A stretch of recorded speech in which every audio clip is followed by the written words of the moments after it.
Wonder Twins issue 2, Mark Russell writing with Stephen Byrne on the art. Yep. And this is the story of Druncula, who may or may not be related to Connor. So this is a Dracula who's got an alcohol problem. Shut your face. Connor's more of a drunk werewolf.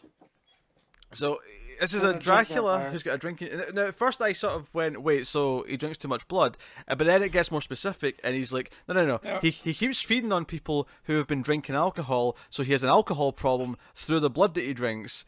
So he's 30 days sober, and he's with this kind of like beast, because this other villain gets out of prison. This what was his name? The Scrambler. The Scrambler. Yes. You know how I remember that? He's got an egg in his He is an outfit. egg, Yeah. and it's not a scrambled egg. It's not a scrambled egg. Fried egg, I know. Yeah. Frustrated me as I was like, come on, Scrambler, be on brand. Yes. So the Scrambler swaps bodies, and he traps the guard in the prison, and he gets out, and he calls Lex Luthor. He's like, "When's the next meeting for the Legion of Doom?" Which cracked me up immediately, because I'm like, "Who is this asshole? I've never heard of him." And he's like, "Oh, well, the spot's been filled up, but we do have this other like sub team that you can go and join." And Yeah. it was the League of like Irritating or something like that. I think someone said at some point. They were Annoyances. Annoyances. That was it.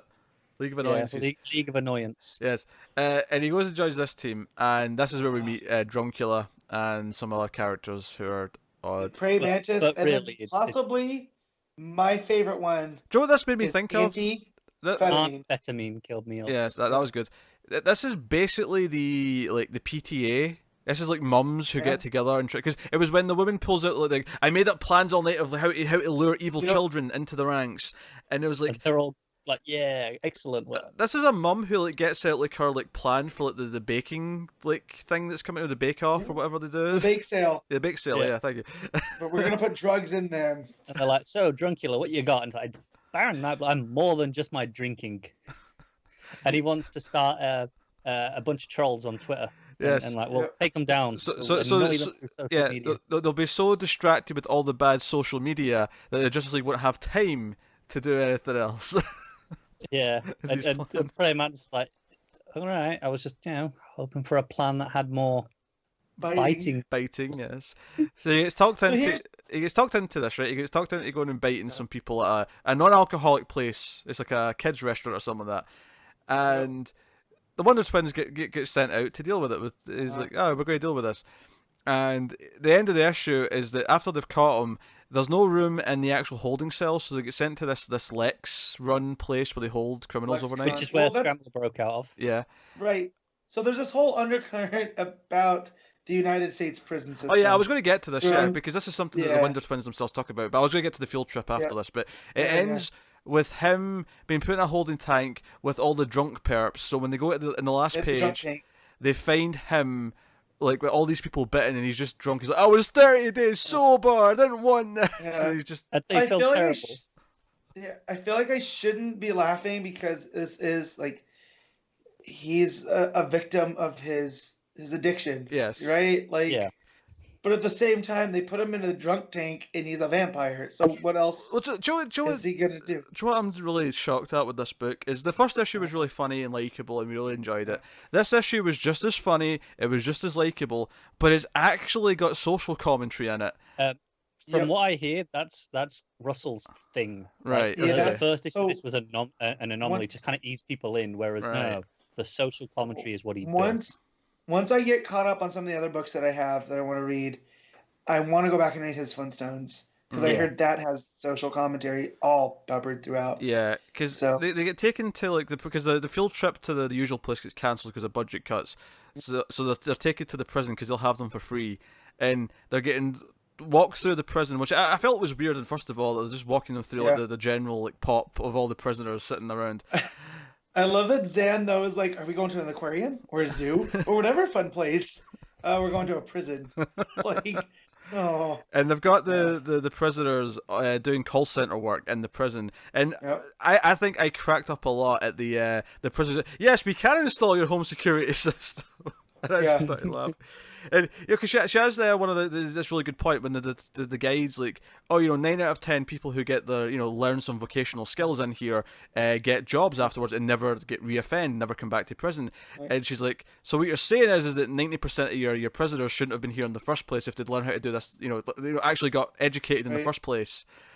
And I'm like, she's dropping points left and right, and then they get sent to the bus. She gets kicked out of the prison, and it's like, Jaina, you might be the only person to ever been kicked out of prison. Yeah. This was cracking me up, but it has a point, and because even the social media joke was kind of a point in a way. It was like, he's a Reddit troll. That's what he wants to do. Yeah. Druncula, and he wants to be called Baron Nightblood. Baron Nightblood. Baron Nightblood. That gave me the solid laugh, because that's like trying to give yourself a nickname. Yeah. And it's like, no, we're not calling you that. You don't get to give yourself a nickname. You're given one. And Druncula, just like, that's up there with Blackula. Like, that be on the nose ridiculous. Do you know, I wasn't really hyped for this book. This was, I was hyped for Young Justice. I was very curious about Naomi. This was one that was just kind of like, oh, I'll check this out. I'm sure it may be good, but like. And here's my one problem with this book. Okay. It doesn't feel like a Wonder Comics. This just feels like, it almost feels like a DCU. Like, sure. In that era. I agree. I could see this in DCU. I could see that. Yeah, and I feel like Wonder Comics have this thread that are all pulled together. Like, we're gonna have Dial H, and we're gonna have Naomi and Young Justice, and I'll be curious to see if Dial H for Hero feels more like the first two or more like this one, where it feels like just a separate thing. So and that's weird to have this be my only real Do you know what I problem think with it is? it. It doesn't feel like Wonder Comics. I think it's because of these two characters who are from this other planet. They're kind of pre-established. Whereas obviously Young Justice are pre-established, but they're Young Justice, right? They're the young teens of the superheroes, right? And then Naomi's this new teen character. And I assume Dial H for Hero, the main character, will be this new teenager, so he'll probably feel like he still fits with Wonder Comics. This one feels a little bit different in that it's like, here's these things that are kind of separate and they've pre-established from elsewhere before. Yeah, but it's one of those where they're relatively new on Earth in this version of the story. Yeah. So it's kind of still playing on that new hero trope. I don't think it's a complaint, though, because I think it's like, if the book's good, the book's good, and we can just, Yeah, that's what I mean. But I just like, because then there's like references to the Legion of Doom and stuff that Lex is doing. And then you have Beast Boy as an actor, which we had seen in Teen Titans. Like he had his house because he was famous. I love the pair of like, this is what I've got to look forward to, and this is what I've got to look forward to. Different reactions to it. Also, the joke about Zan transforming into a gas in his sleep, and they wake up thinking it's a sauna. Because they asked Beast Boy, because Beast Boy's all excited that Jaina also is an animal. She can change into animals, and he's like, "Do you ever change in your sleep?" And she's like, "Oh, I don't think so." And Zan's like, "Oh yeah, I have." But then you also get the end of Beast Boy's story where he sleep changed into a tarantula, and Nightwing almost smashed him with the spatula, and then put him back to bed. That's when he started taking pills for it. Yeah, which I thought was pretty funny. So again, it feels like it's in universe, but also feels like it's not, which was kind of the DCU in a nutshell. Because that was Starfire. Starfire was an amazing book. Like, I love that series so much. But it also felt just out of continuity enough that it was its own thing. And that's how this one feels. Same with that Bizarro story. That said, I will give Scott Snyder major props if in an issue of Justice League soon we get this sassy computer in the Hall of Justice. Oh, I hope so. That'd be amazing. I will give him points for including that. And we get Gleek, because Zan forgot that he ordered a trained circus monkey that came via mail. That's right. Which I thought, because he has no attention span and he's forgotten. It's so easy to buy things.